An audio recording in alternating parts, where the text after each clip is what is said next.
This episode sponsored by Lake Monster Details, producing the Don's Light and Magic Legacy line of parts, offering upgrade parts and decals for accuracy, special effects, and lighting.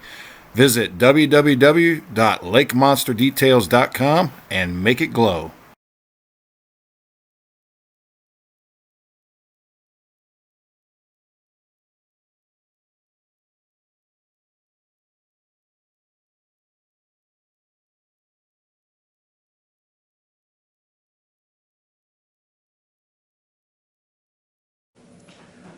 What's up, guys? Will here. Welcome back to Molly from Ninja's Chair. This is episode 6 of my 1/350 scale NX-01 Enterprise build-up, and we're still working on the nacelles. I've gotten a bit of work done on. I've got the seams about worked out, except on one of these I kind of want to show you what I did here, and we'll go into that and I'll show you where I'm at, and we'll try to hopefully get a little further this weekend, and hopefully everybody had a good 4th of July.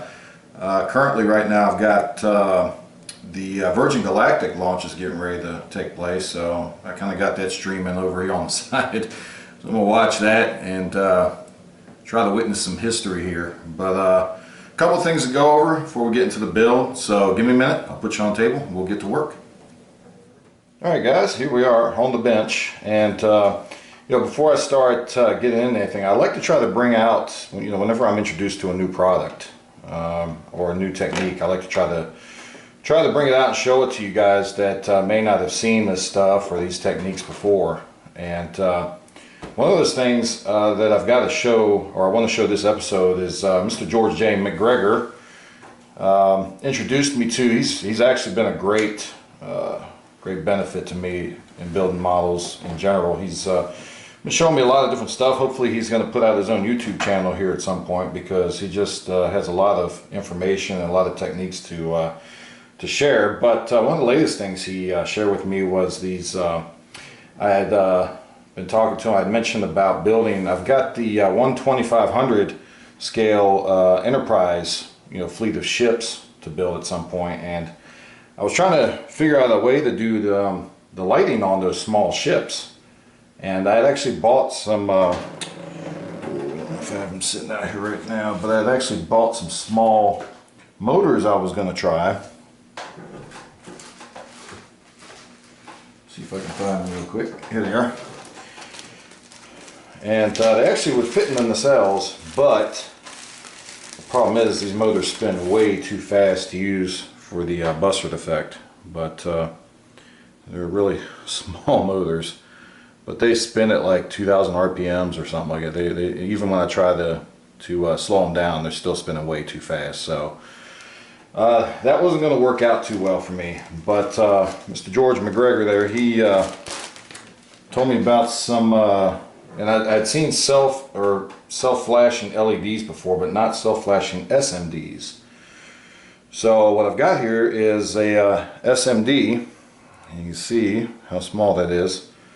But the cool thing about it is this little SMD packs a lot of light. Let me try to hook it up here real quick. The great thing about these SMDs too, and I'll try to remember to put the link in the notes below, they already come pre-wired and they already come pre-resistored. I've gotten SMDs before that were pre-wired, but this is the first time I've gotten them and they're already pre-resistored, so I don't have to worry about any of that resistor work. Let me try to hook this up real quick and show you what this thing here does. So we got black there. And there we go. I don't know how well the cameras could pick that up, but you see it's no control board, it's just flashing on its own. And they make these in 2 speeds. This one's kind of the fast one, and they make one that's listed as a slow, which I thought would be real good to do a mix of these with the slow ones in those Bussards on the 1/2500 and get a decent light effect out of it. So unfortunately, the slow ones have been out of stock, so I'm waiting for them to come back in stock so I can get some of those ordered. But that's pretty cool. They self-flash. You don't have to worry about a control board or anything, and you just hook it up because these are already pre-wired. So that's pretty cool to get all that little light and lighting effect out of such a small package. They also make these in different colors as well, or solid colors, like I think you can get them in red and blue. I'm probably going to order some of those too. And this was a, I don't know how many's in here. I think this is a 10 pack, and it was only like $6 or $7 on eBay. But like I said, I'll try to put the link down below. So if anybody's interested in getting those, you can. And you can look at some of the other options they have as far as other colors as well. But I think the RGB ones would be really cool to use as a buzzard effect, especially on smaller scales. The other thing I want to bring up too was I was walking through Walmart yesterday and came across these. I saw these on an end cap, and they're just string lights, very small LED string lights. And they've got two different ones here. They've got warm white, and then they've got colored ones. And it says it's got 8 different lighting modes. I haven't opened these yet and messed with them to see what the lighting modes are. But I could imagine that, I don't know so much about the colored ones, but these warm white ones, if they have a steady setting, and also if they've got like a flash setting, these would probably be pretty decent for somebody that just wants a simple, cheap lighting effect on their models. You know, you just go get one of these, and it's 6 feet, oh no, 16 feet of lighted length. So it's way more light than you're going to need. You may even have to see if you can cut these down, but there's way more light than you're going to need for a model. Even the 1350, I don't see you need more than 16 feet of lighting. So I just saw these. I thought I'd pick them up and show them to everybody in case you hadn't seen these. But they're at Walmart. They were on the end cap. It's pretty cool. They were only like $3 a piece. Now, downside to that is how reliable they are, I don't know. So use at your own risk. But anyway, the options there. I just want to throw that out there in case nobody had seen those, and you just want a cheap lighting option. There you go. So anyway, now that that's out the way, onto the build. So I've gotten my seams pretty well taken care of. It may not look like it on here because I've still got to do the paint yet, but I wanted to show a couple things before I did the paint on it. Now this back seam, I can't do but so much with it because you've got these ridge details here, and I'm not trying to have to sand those off and then having to redo those and have them look good. So we've got to live with a little bit of a seam back here. For the most part up front, I got the seam taken care of. I kind of wish when they'd done this model they did it like they did the original Series 1350 and made this back piece and this front piece parts that you attach separately, and then just made the shaft part here on its own. It probably would have been a lot easier to do that way, and you would have been able to get away with not having this seam here. And it would have made it a lot easier to deal with the bussard here without, you know, having to mask it off like I've had to do on this one over here. I'll show you in a minute. But so anyway, I was working with the slurry method that I had seen Boyd over at Truckworks use before, and it worked real well. Worked real well on this back part here, and with not having to do so much sanding to take off these details on the back here as well.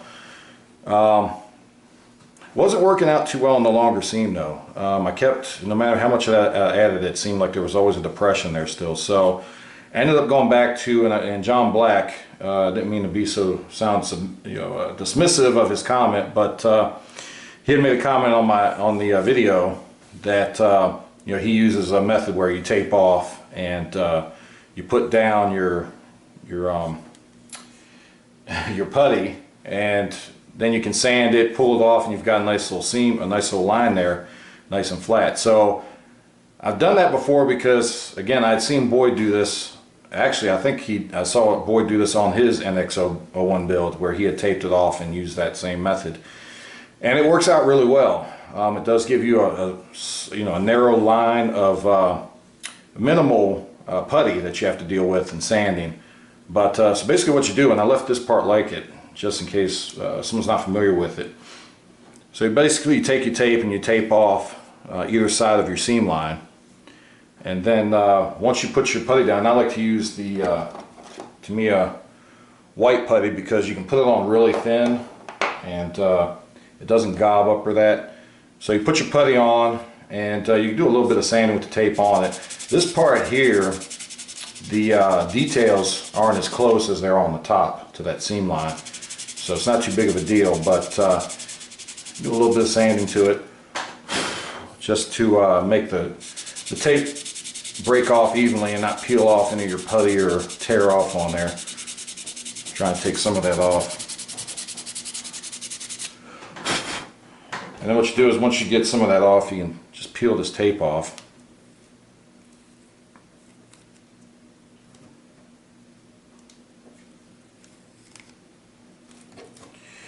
And you're left with a nice, even, narrow line of putty to have to sand. Now this one I had to leave a little thicker than what I usually do because this wasn't even here. There's actually a little bit of a lip on this side because these parts didn't match up evenly like the rest of it did. So I had to make this a little bit wider so when I sand it, it won't be as noticeable. But once you take your tape off, you can come back in and you can do your sanding and get that sanded down to where you need it. Now, you will run into an issue where you've got these panel lines here, and what you're going to have to do is re-etch those. And I'll show you what I did on this one here. So on this one you can see how nice that back turned out. Again, I've got to paint this yet, so it's still bare. And this piece I haven't glued in place yet. It's just got it sitting on there. Pull that off. So you can see how well that turns out. It's a nice smooth seam. When I go to paint it, you're not going to even know the seam is there.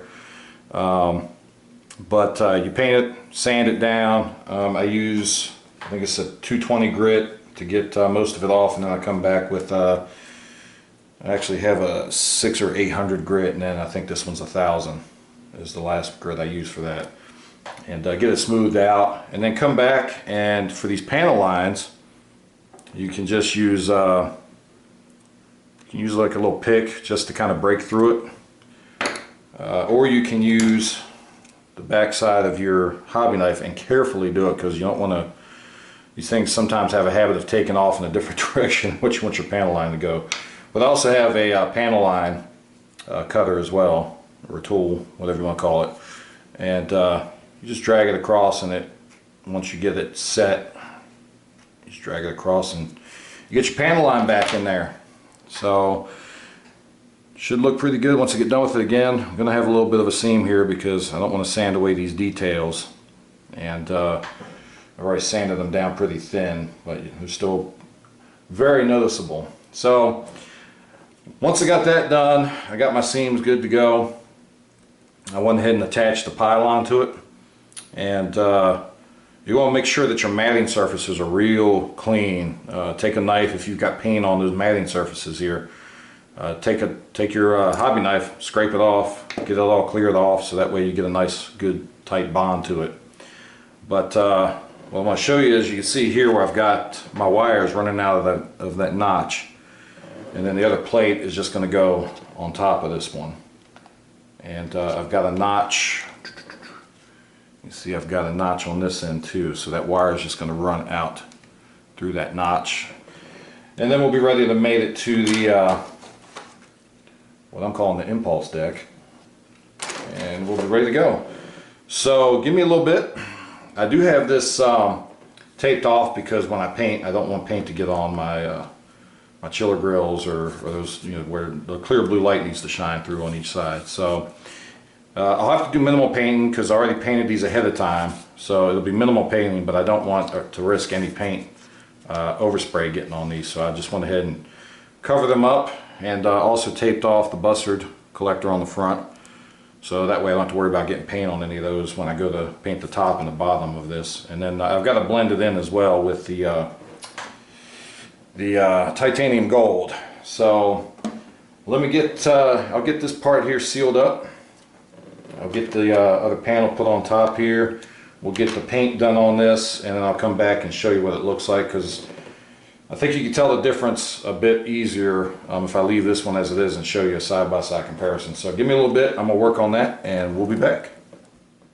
Alright guys, we're back. I had to take a break for a little bit. Was watching that Virgin Galactic Unity 22 launch earlier today, and if you haven't seen one of those, my understanding is it's a 20-second launch, but it's the first time I've watched it. I don't know if it's heavily televised any other time, probably just because Richard Branson was actually going up in this one. But at any rate, it's pretty cool to watch that thing take off. I'm really excited for what the future holds as far as space travel after watching that. So it's pretty cool. It was kind of cool too because I live in New Mexico and that's where the launch took place at. So didn't get to see anything from where I was at. I was looking in the sky, but we had a lot of clouds. So but anyway, back to the build. So I didn't paint this yet. I had another couple steps I wanted to show you.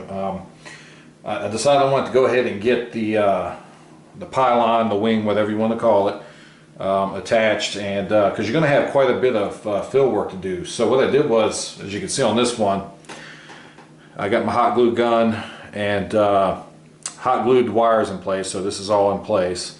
You don't really, I found you don't really have to do any opening down here at the bottom of this. As you can see on this one, there's already a pretty good sized gap through here, so the wires will fit through there without even having to, even though I did open this one up a little bit. You really don't have to open these up on this end, just this end up here that attaches to the pylon. But so once I got that in place, I put the other piece on there, and just to show you, you are going to have a bit of a gap to deal with in some spots. Along this leading edge here, you got this seam that you're going to have to, let me pull the light over here. You got this leading edge seam that you're going to have to putty and sand, and I got a little more sand to do right there. I see a little spot. This side, not too bad, but you do have a pretty good gap right here, and also down this end here that you're going to have to putty and sand. Other than that, not too bad. I am going to do a slurry and fill in around, because I know once I light this pylon up, I can guarantee I'm going to get some light leak from this seam on the underside here if I don't fill that in. Not too worried about sanding that because I can't really do that too well without taking away this detail here. So I'm going to make a slurry mix and fill that in. And basically what I did was I just took a little piece of my perfect plastic putty, which I'm at the dire end of, and I've got some more on order, but it'll be here before next episode. So hopefully I'll get that in so I can finish up here. But you can see I just got a little piece in there. It's about the size of a small snail. And just going to take a very small amount. I've got some filtered water here. Just take a very small amount of filtered water in there. And it doesn't take a whole lot.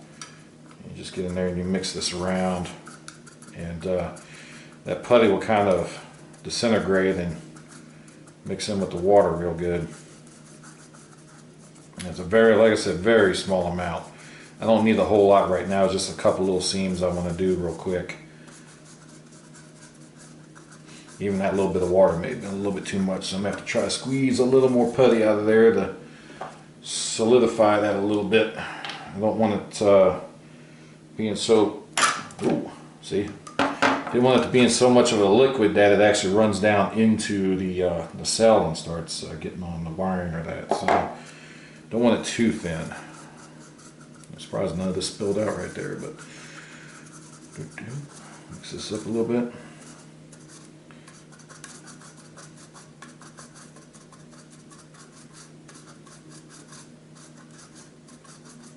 Alright.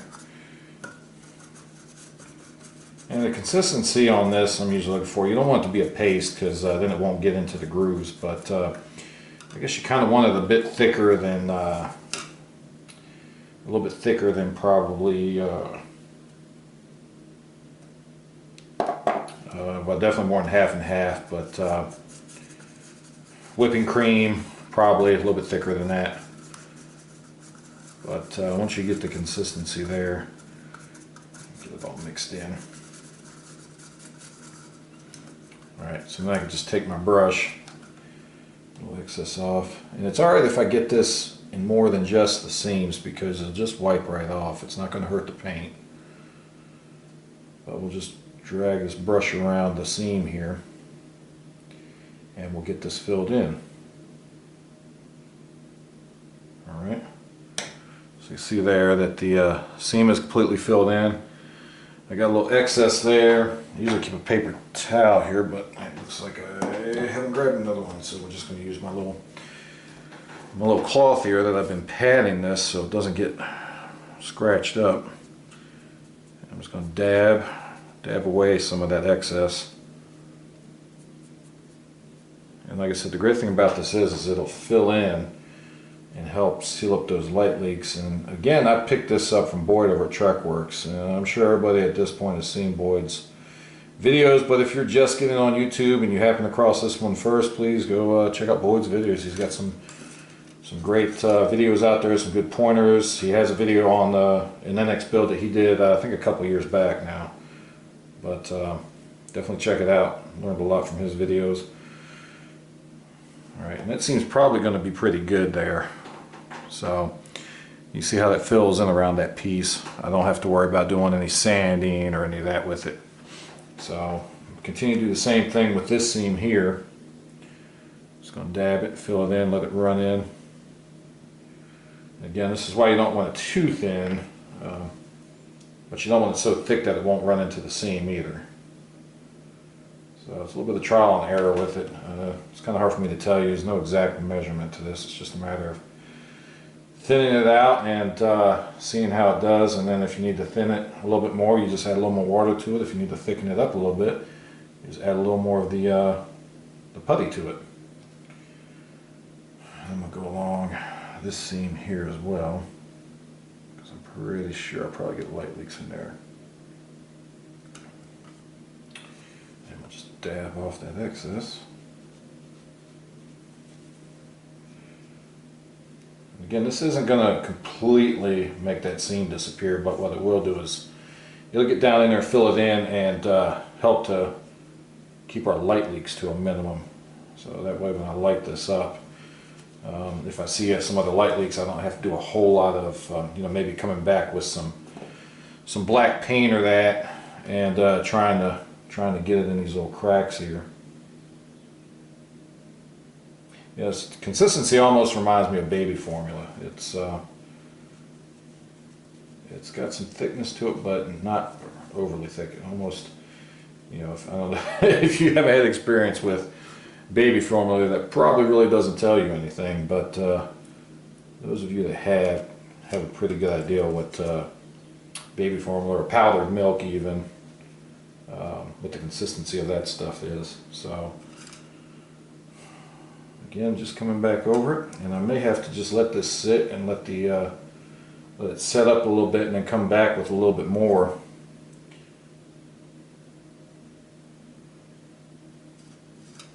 But again, this stuff's not going to hurt the paint, so you don't have to worry too much about it. You just come back and wipe off the excess.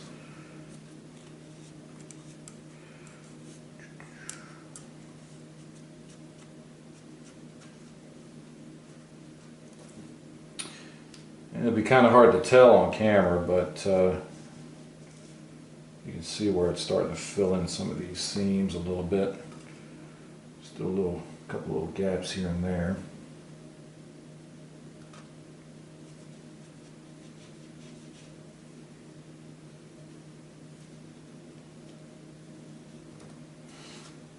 Alright, I'm going to do a little bit on this seam on the top side here too. And that's another great thing about this stuff is doing it this way. Some of these seams that would be kind of hard to get in at with regular putty, and especially trying to sand it or that, you can just let this stuff kind of flow into it. And you see how it fills that seam out. If the camera will pick it up. It fills in the seam here right nicely. So that'll work out good. And when I go to paint it, you won't even know that seam is there hardly. Although at that connecting point there, it's really not that big of a deal. I think there's probably supposed to be a seam there. But so you see what I'm doing there? I'm just kind of going through with this slurry mix, as Boyd calls it, and filling in some of these seams and trying to make sure I don't have a whole lot of light leaks. But anyway, once I get that set up, I'm gonna have to. This is another spot too. You're probably going to do this in is down in this part right here, because there's a pretty good gap in that from where it meets up at the edges. So I'll get that slurry down in there. And again, come back, just wipe off the excess as best as possible.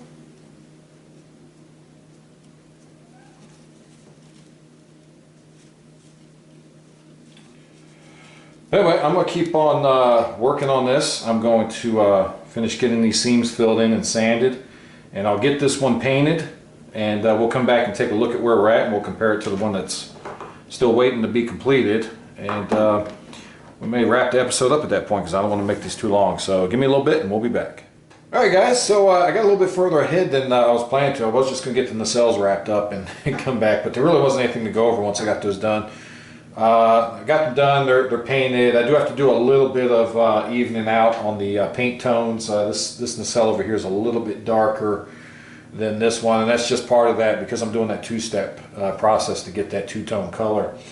But it's not a big deal. I'll come back with a little bit of my metallic shimmering silver here and tone that down, this side down a little bit to match this side. And should be pretty easy to do. So far, kicking stuff over. So far it's been pretty easy to do that two-tone process. I expected it to be a little bit harder, but it's worked out pretty well. So anyway, I've got the nacelles and pylons attached to the upper half of the impulse deck, and this side is setting up. This side is done setting, but I've got this side setting up now. One thing we have to look at next episode once this finishes setting up is these tend to have a little bit of a warpage issue where the impulse deck itself is a little bit skewed, and it tends to offset your warp nacelles a little bit. So we're going to have to look at, I can tell this one's got a little bit because this part here is sitting lower than this side here. So hopefully that's not going to be a big issue to try to remedy. So we'll have to take a look at that next episode and get that worked out. And but anyway, that's pretty much it. We got all the wires run out here, and we got a couple more lights that we've got to do. We still got to set up the lighting for the impulse engines on the impulse deck here, and still got that strobe to put in there. So a little more work to do here, but we're making pretty good progress. So, but anyway, guys, I appreciate everybody tuning in and watching these videos, and I appreciate everybody subscribing and giving me some pretty good feedback, and made some pretty good pointers too.